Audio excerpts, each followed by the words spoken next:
Your apple tree may be sending you a very misleading signal right now. It looks healthy. The leaves are green. The branches keep growing. Yet year after year, you're getting little to no fruit. What surprises many gardeners is that a tree can appear perfectly healthy while quietly doing the exact opposite of what you want it to do. In some cases, the very thing people add to help their apple tree grow is the same thing that's preventing it from producing a heavy crop. That's why so many homeowners end up with a bigger tree every season, but still find themselves disappointed when harvest time arrives. The good news is that spring gives you a valuable opportunity to correct the problem before the growing season gets too far along. A simple change in how you manage your tree can encourage more blossoms, better fruit set, and a much more productive season. Before you add another bag of fertilizer or make another pruning cut, there's something important you need to know.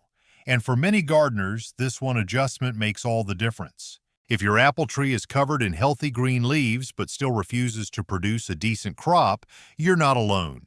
This is one of the most common frustrations among home gardeners. Many people assume the tree needs more fertilizer, more water, or more pruning. Some try all three and still end up with very few apples by fall. The reason is simple. Fruit production and leaf growth are not the same thing.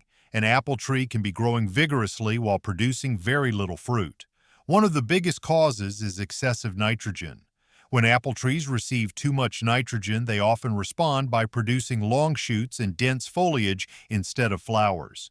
This frequently happens when lawn fertilizers are applied near the tree. The roots absorb those nutrients, and the tree shifts its energy toward growth rather than fruiting. Sunlight is another critical factor. Apple trees need plenty of direct sun to develop strong flower buds.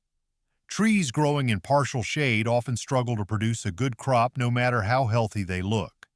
Pollination problems can also be responsible. Most apple varieties require pollen from a different compatible variety blooming at the same time. Without proper pollination, flowers may appear in spring, but very little fruit develops afterward. The goal in spring is not to make the tree grow bigger. The goal is to help the tree direct its energy toward flowering and fruit production. Start by looking at your fertilizer program. If you've been using high nitrogen products, especially lawn fertilizers near the root zone, it may be time for a change. Apple trees generally perform better when nutrients are balanced rather than heavily weighted toward nitrogen. A fertilizer formulated for fruit trees can help provide a better balance of nutrients. Phosphorus supports root development and flowering, while potassium plays an important role in overall plant health and fruit development. Together, these nutrients help support the processes involved in producing a healthy crop. At the same time, make sure your tree is receiving as much sunlight as possible. Flower buds need adequate light to develop properly. Even a healthy tree may produce fewer apples if sunlight is limited throughout the growing season. Applying fertilizer correctly is just as important as choosing the right product.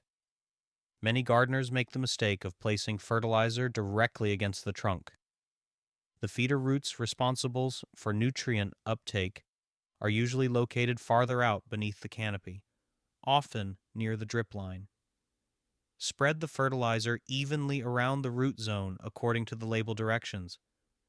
Avoid over-applying. More fertilizer does not mean more apples.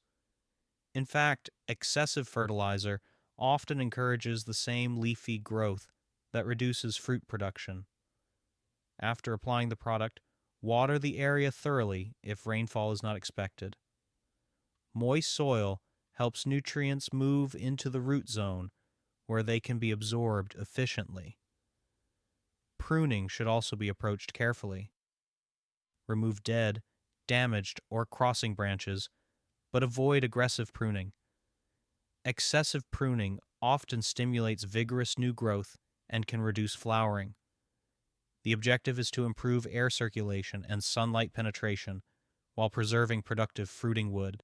Once pollination, sunlight, nutrition, and pruning are working together, the tree is in a much better position to produce fruit. Depending on the tree's age, variety, and overall condition, some gardeners notice improved flowering and fruit, set during the same season. In other cases, the biggest improvements become visible the following year as the tree responds to better management practices. It's important to keep expectations realistic. No fertilizer or gardening technique can guarantee a tree will be covered with apples every season. Weather conditions, late frosts, and pollinator activity all influence the final harvest. The key takeaway is this: stop focusing on making the tree grow bigger and start focusing on helping it grow more productively.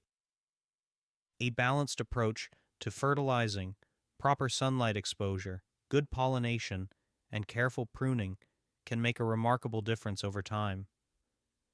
Make those adjustments in spring, and you'll give your apple tree its best chance of producing a healthy, rewarding harvest by fall.